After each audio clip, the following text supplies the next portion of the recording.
দর্শক, আসসালামু আলাইকুম। আমি নুরুদ্দিন পাটোয়ারি এনপি সাগর। আমার বন্ধু বান্ধব ও শ্রদ্ধেয় ভাই ও বন্ধুরা যেখানে আছেন সকলকে জানাই আন্তরিক অভিনন্দন ও লাল গোলাপের শুভেচ্ছা। সকলে ভালো থাকুন, সুস্থ থাকুন। মহান রব্বুল আলামিন আমাদেরকে সৃষ্টি করেছেন পৃথিবীতে মাঝে থেকে নিজের আমলনামা তৈরি করো, আল্লাহকে খুশি করো এবং অন্য অসহায় মানুষকে পাশে থেকে তাকে সাহায্য করো এবং ছেলে মেয়েকে এবং দিনদার করে পৃথিবীর থেকে যাওয়া। আমরা বর্তমানে যেভাবে পারি সেইভাবে শোষণীয় করতেছি, একজনের সম্পদ আরেকজনের দখল করছি এবং একজন সৎ মানুষের জায়গা জমিন সম্পদ আরেকজনের দখল করছি। জায়গা জমিনের সম্পদ থাকার পরও সে লাঞ্ছিত বঞ্চিত হচ্ছে, তার কারণ দেশে এখন বিচার সুবিচার উঠে গেছে। জাতীয় ক্রাইম রিপোর্টার সোসাইটির আমি চট্টগ্রাম বিভাগীয় চেয়ারম্যান, ঢাকা প্রেস ক্লাব আইন বিশেষ সম্পাদক। আমি জাতীয় ফেডারেশন অফ জার্নালিস্টের ভাইস চেয়ারম্যান হিসাবে আমার কাছে অনেকে অভিযোগ নিয়ে আসেন। তাদের ঘর তারা বাড়িতে নাই, তাদের বাড়িতে ঘর তুলে রাখলে সেখান থেকে ভাড়াটির কিন্তু দূরে দূরে দিচ্ছেন। পথের জায়গা, রাস্তার জায়গা, হাঁটা চলাচলা দিচ্ছে না। বিভিন্ন রকম মানুষ বিভিন্ন রকম অভিযোগ নিয়ে আমাদের কাছে আসতেছেন এবং আমাদের কাছে বলছেন। সুপ্রিয় দর্শক, আমি একটি কথাই বলবো, আপনার জায়গার উপর আরেকজনের জায়গা ঘর তুলছেন, আপনি ঘর তুলেছেন, সে আপনি নিজের এলাকা না থাকার কারণে আপনার ঘরের ভাড়াটিকে দৌড়ে দিচ্ছেন এবং আপনার রাস্তা দিয়ে হাঁটতে দিচ্ছে না, পানির কল কেটে দিচ্ছে, পানির লাইন বন্ধ করে দিচ্ছে। এটা ভালো লক্ষণ নয়। 3 শ্রেণীর মানুষের দুনিয়াতে কষ্ট পাবেন এবং আখিরাতে কষ্ট পাবেন। এক শ্রেণী হচ্ছে যে মানুষের পানির লাইন বন্ধ করে দিবে বা পানির দিবে না, সেই লোক দুনিয়াতে কষ্ট পাবে, মৃত্যুর সময় পানি পাবে না। দ্বিতীয়, যে ব্যক্তি একজন মানুষের তার জায়গা নেই, জমিনে নেই, কিন্তু রাস্তাটা বন্ধ করে দিছে, সেই লোকের কবরস্থানে চতুর্দিকে বন্ধ হয়ে এবং বিশাল কবরের আযাব পেবেন মৃত্যুর পর। মৃত্যুর আগেও সে এমন একটা প্রতীক হবে, হয়তো বা তার পা ভেঙে যাবে বা পায়ের অবস্থা খারাপ হয়ে যাবে, একটা রোগ হবে, কিন্তু আল্লাহ তাআলা সাথ দেন, ছেড়ে দেন না, পৃথিবীর মাঝেও দেখিয়ে দিবেন। তৃতীয়, একজন অসহায় মানুষকে আপনি আশ্রয় দিয়েছেন বা যেতটুকু পারেন দিয়েছেন, কিন্তু আপনার না থাকা অবস্থায় সে আপনাকে লাঞ্ছিত করেছে এবং আপনার ভাড়াটি হোক বা যেখানে আশ্রয় দিয়েছেন তাকে দৌড়িয়ে দিয়েছে, তাড়িয়ে দিয়েছেন, কিন্তু সেই সঠিক বিচারটা আপনি পান নাই। কিন্তু আল্লাহর দরবারে আপনি অবশ্যই পাবেন, কারণ দুনিয়ার মাঝে বিচার করে টাকার লেনদেন পয়সা, যতক্ষণ পর্যন্ত আপনি টাকা পয়সা লেনদেন করবেন ততক্ষণ পর্যন্ত আপনাকে সবাই আপনার পক্ষে সঠিক বিচার করবেন। সুপ্রিয় দর্শক, আপনি মন থেকে যদি কোনো বিচার নাই পান, মহান আল্লাহর দরবারে 2 রাকাত সালাতুল হাজত নামাজ পড়ুন, তাহাজ্জুদ নামাজ পড়ুন, এশাকের নামাজ পড়ুন, আওয়াবিন নামাজ পড়ুন। দেখবেন অটোমেটিকই মহান আল্লাহ বিচার আপনার পক্ষে ছাই দিবেন, কারণ আল্লাহ ছাড় দেন, ছেড়ে দেন না। বা আমি আজকে দীর্ঘ বছর ধরে মানুষের সুখ দুঃখের পাশে ছিলাম এবং থাকবো ইনশাআল্লাহ। মৃত্যুর যতক্ষণ পর্যন্ত আমার নিঃশ্বাস আছে ততক্ষণ পর্যন্ত আমি চেষ্টা করব সৎ পথ থেকে অসহায় মানুষের পাশে দাঁড়ানোর জন্য। হয়তোবা পৃথিবীর মাঝে ভালো থাকতে নাও পারি, কিন্তু পরকালের শান্তি পাওয়ার আশায় চিন্তা করি। সুপ্রিয় দর্শক, মানুষের চোখের পানি দেখলে খারাপ লাগে, কিন্তু মহান আল্লাহ কিন্তু দেখেন, শোনেন, তিল পরিমাণ পর্যন্ত হিসাব নেবেন। এবং মহান আল্লাহ এবং সৃষ্টিকর্তা এক সময় ফেরাউনকে অনেক দিয়েছেন, পানির থেকে তুলে এনে রাজা বানাইছেন। পানির থেকে তার মা বাপ মৃত্যু হয়ে গেছে, শিশুটির জন্ম হয়েছে পানিতে, কিন্তু সেই শিশুটিকে আল্লাহ পাক পৃথিবীর বাদশা বানিয়েছেন, পৃথিবীর কোটিপতি বানিয়েছেন, স্বর্ণ অলঙ্কার দিয়ে তাকে ভরিয়ে দিয়েছেন এবং লাস্ট পর্যন্ত তার মৃত্যু হয়েছে খুব কষ্টের মাধ্যমে পানির ভিতর ডুবিয়ে মারছে। নমরুদ পৃথিবীর অনেক বড় শাসক ছিলেন, অনেক বড় জুলুমবাজ রাজা ছিলেন, কিন্তু এক পর্যায়ে তার নাকের মধ্যে সামান্য একটা মশা ঢুকে মশাটা তার ব্রেনকে নষ্ট করে দিত। যত মতো তাকে জোতা দিয়ে, ঝাড়ু দিয়ে, ফিসা দিয়ে মারতো, তত মতো তিনি ভালো থাকতেন। ওনার ওষুধ ছিলেন জোতা, ফিসা, ঝাড়ু। মানুষে তার বিচার করতে পারতো না। সেই নমরুদের পক্ষে কথা বললে তাকে সবাই, সে রাজাত্ব রাজা, তাকে সম্মান করতো, ভালোবাসতো। যখন তার বিরোধী ইসলামের কথা পক্ষে যেতেন, তাকে অনেক কষ্ট দিতেন।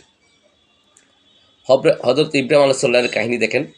হজরত ইব্রাহিম আলাইসাল্লামও যখন ওনার বাবা মায়ে দেখতেছে দেব দেবতা বিভিন্ন রকম পূজা করছেন, কিন্তু ওনার ভালো লাগে নাই। তখন তুমি দেব পূজা বাদ দিয়ে উনি চিন্তা করলেন সূর্য মনে আমার দেবতা। সূর্য যখন ডুবে গেল মনে কর চাঁদ দেবতা। চাঁদ যখন ডুবে গেল সাগর দেবতা। সাগর যখন সমস্যা দেখা দিচ্ছে বৃষ্টি দেবতা। সবগুলো যখন উনি চিন্তার পর দেখলেন একজনই সৃষ্টিকর্তা আছেন, যিনি সব কিছু করতে পারেন। বৃষ্টি দেন, সাগরের পানিকে জোয়ার দেন, ভাটা দেন, সূর্য ডুবান, চাঁদের আলো দেন। এগুলি চিন্তার পর উনি ইমান এনেছেন, কিন্তু ইমান এনে ওনার ইমান নষ্ট করার মতন পৃথিবীর কেউ ছিল না এক বিন্দু। সেই ইব্রাহিম আলাইহিস সালামের বিরুদ্ধে রাজার দরবারে সালিশ বসানোর পরও রাজা তাকে বলছে, তুমি আমার কথা শুনো, আমি তোমাকে বড় কিছু দিব, সব কিছু দেবো, কিন্তু তুমি আমার কথার বাইরে যাবে না। উনি তার কথা শুনে নেই। উনি কিছু আমার টাকা পয়সা সম্পদ কিছুই প্রয়োজন নেই। আমি চাই সৃষ্টিকর্তার ভালোবাসা। সৃষ্টিকর্তা যদি আমাকে ভালোবাসেন, আমার সব কিছু হবে। ইব্রাহিম আলাইহিস সালামকে পর্যন্ত 40 দিনের আগুনের মধ্যে নিক্ষেপ করেছেন। এমনভাবে আগুন বড় করেছেন যে আগুনে ওনাকে উঠাতে পারছেন না। পরবর্তী ল্যাংডা করে মেয়েদেরকে নাচাচ্ছেন, ফেরেশতারা লজ্জিত হয়ে গেছে। ইব্রাহিম আলাইহিস সালামকে এমনভাবে সিস্টেম করে ভীষণ বড় আগুনের মাঝখানে পালাইয়েছেন, কিন্তু তাকে একটা সামান্য মানুষ কয়েক কেজি বা ওজন হয়, কিন্তু সে মানুষটাকে উঠাতে পারে নাই কিছু দিয়ে। কিন্তু যখন চারিদিকে ল্যাংটা করে মেয়েদেরকে নাচাইছে, তখন ফেরেশতারা লজ্জিত হয়ে চোখ বন্ধ করে চলে গেছেন। তখনই শয়তান জালিম কি করছেন, তাকে ওখান থেকে তুলে আগুনে নিক্ষেপ করছেন। কিন্তু আগুনের ভিতরে তাকে বাঁচানোর জন্য অনেক ফেরেশতা, অনেক ধরনের আউলিয়া, অনেক কেউ আসছেন, কিন্তু উনি কারো সাহায্য চান নেই। উনি বলছে একমাত্র সৃষ্টিকর্তা আমার মহান আল্লাহ, উনি আমাকে বাঁচাতে পারবেন, মারতে পারবেন। এত বড় ইমানদার ব্যক্তি ছিলেন। 40 দিন আগুন পুড়িয়েছেন, কিন্তু ওনার একটি লোমও পর্যন্ত নষ্ট করতে পারেনি। ইমান আনতে হবে সঠিকভাবে, যিনি মজবুত, যেই ইমান আনলে মহান আল্লাহ খুশি হবেন, যে ইমান আনলে আল্লাহর পথে ছুঁয়ে দিয়ে যাবেন, সে আল্লাহ তাকে পৃথিবীর থেকেও ভালো রাখবেন, পরকালে সে ভালো থাকবে। আমরা ইমান রাখতেছি সামান্য কচু পাতার পানির উপরে যেভাবে পানি পড়লে পানিটা শুট করে পড়ে যায়, কিন্তু আমাদের ইমান হয়ে গেছে এখন তদ্রুপ। আমরা মনে করি অমুকে আমাকে খাওয়াবে, অমুক আমাকে দিবে, অমুক আমাকে আশ্রয় দেবে। কেউ আশ্রয়, কেউ খাবার দেওয়ার ক্ষমতা নেই। একমাত্র সৃষ্টিকর্তা মহান আল্লাহ রব্বুল আলামিন সেটা করতে পারেন। সুতরাং সুপ্রিয় দর্শক, ইমান আনুন কার প্রতি? মহান আল্লাহর প্রতি, যিনি আপনাকে সৃষ্টি করেছেন, যিনি আপনাকে বড় করছেন, যিনি, তার কাছে মাথা নত করুন। অন্য কেউর কাছে মাথা নত করলে আপনার 2 পয়সা 2 বিন্দু লাভ হবে না। সুপ্রিয় দর্শক, আমি লম্বা করতে চাচ্ছি না। আমার একটি কথা, আপনাদের ক্ষতি করতেছে, আপনারা দেখতেছেন, কিন্তু কারো কাছে যাওয়া দরকার নেই। মহান আল্লাহর কাছে সালাতুল্লাহ নামাজ পড়ে, এশাকের নামাজ পড়ে, শাস্তের নামাজ পড়ে, তাজ্জুদ নামাজ পড়ে, তাজবির নামাজ পড়ে, 5 ওয়াক্ত নামাজের পাশে এগুলো পড়ুন এবং চোখের পানি ফেলে দেন মহান আল্লাহর নামাজের পাটিতে। সৃষ্টিকর্তা বিচার করতে বাধ্য। আমার চোখের দেখা অনেকের পা চলে গেছে, আমার অনেক হাত চলে গেছে, অনেকে কোটিপতি রাস্তার ভিক্ষা খুঁজতেছে, এগুলি আমাদের চোখের সামনে দেখা। সুপ্রিয় দর্শক, আমি ঢাকা আইন প্রেস ক্লাবের আইন বিশেষ সম্পাদক হয়েও আমি আইনের সম্বন্ধে কিছু ঘাটা তৈরি করি, আমি বই লিখি, আমি 20-30টা বই প্রকাশ করেছি। আমার ভাগ্য আমি পরিবর্তন রাখছে আল্লাহর ওপর। মানুষে বলে আপনি এত ইমানদার, এত কিছু হইলে আল্লাহর কাছে আপনি দুনিয়াতে পাচ্ছেন না কেন? আরে ভাই, আরে বোন, আমি তো দুনিয়াতে পাওয়ার জন্য চাইনি, আমি তো মহান সৃষ্টিকর্তাকে খুশি করার জন্য লেখালেখি সব কিছু করে যাচ্ছি। হয়তো বা আমি মরে যাব, কিন্তু আমার লেখাগুলো, আমার কর্মগুলো পৃথিবীর মাঝে থাকবে। হয়তো কেউ না কেউ আমার জন্য একটু চোখের পানি ফেলাবে। এটাই আমার চাওয়া, এটাই পাওয়া। আর আমি পৃথিবীর মাঝে অনেক কোটিপতি, অনেক জুলুমবাজ, বাড়ি গাড়ি করে গেলাম, কিন্তু আমার ছেলে মেয়েও আমার কবরস্থানে যাবে না। সুতরাং আপনারা কারো হক, কারো সম্পদ মেরে বেশি দিন সুখে থাকা যায় না, সুখে থাকা যায় না।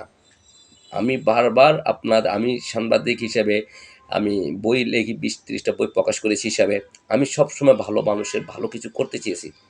এবং আমার ফ্যামিলি তো আমাকে অনেকেই অবহেলা করছে, আমি কিছু মনে করিনি। আমার প্রেমী পরিবার থেকেও কি আমাকে লাঞ্ছিত করছে, আমি বিচার পাইনি। কিন্তু আমি বিচারও চাই না, বিচার চাই একজনের কাছে, যিনি আমাকে সৃষ্টি করেছেন, তিনি বিচার করবেন।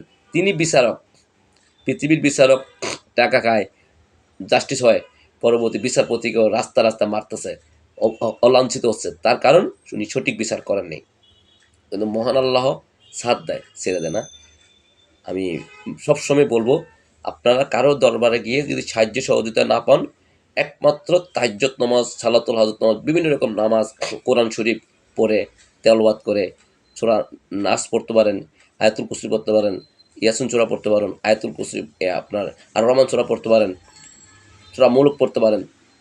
সুতরাং পড়ে যখন চোখের পানি পালাবেন, সুপ্রিয় দর্শক, একদিন না একদিন সেটা সফলতা আসবে। হয়তো দেখে যেতে পারেন, যদি আপনি দেখে যেতে নাও পারেন, আপনার বংশধরের কেউ না কেউ দেখে যাবে। এই জন্য রাখে আল্লাহ, মারে কে?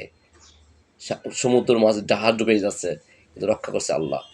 আমি নিজে গাড়ির ভিতরে অ্যাক্সিডেন্ট করে, যে গাড়ির থেকে 32 জনের ভিতরে 25 জন মারা গেছে, আর বাকি 7 জন জীবিত ছিলাম। সেই সেই সাগর আজকে আপনাদের সকলের মাঝে উপস্থিত হতে পেরে কিছু বলতে চেষ্টা করছি। এবং সামনে আমার একটা বই আসতেছে, আলোর পথে জীবন। এই বইটা আপনারা পড়বেন, মানুষকে বলবেন, ভালো কিছুর পাশে থাকুন, ভালো কিছু করুন। এবং আপনাদের চাওয়া পাওয়া হয়তো বা আমি যতদিন বাঁচি থাকি ততদিন চেষ্টা করব আপনাদের কিছু দেওয়ার জন্য। খারাপ মানুষ থেকে দূরে থাকুন, ভালো মানুষের পাশে থাকুন, ইবাদত করুন, সৃষ্টিকর্তাকে খুশি করুন। সৃষ্টিকর্তা খুশি হলে আপনার পাশে থাকবেন। আজকের জন্য বিদায় নিলাম। নুরুদ্দিন পাটোয়ারি সাগর। যে যেখানে থাকেন শান্তিতে থাকুন, ভালো থাকুন, সুস্থ থাকুন, আমার জন্য দোয়া করবেন। আমি আপনাদের জন্য, সকলের জন্য যেন কিছু করতে পারি। আসসালামু আলাইকুম।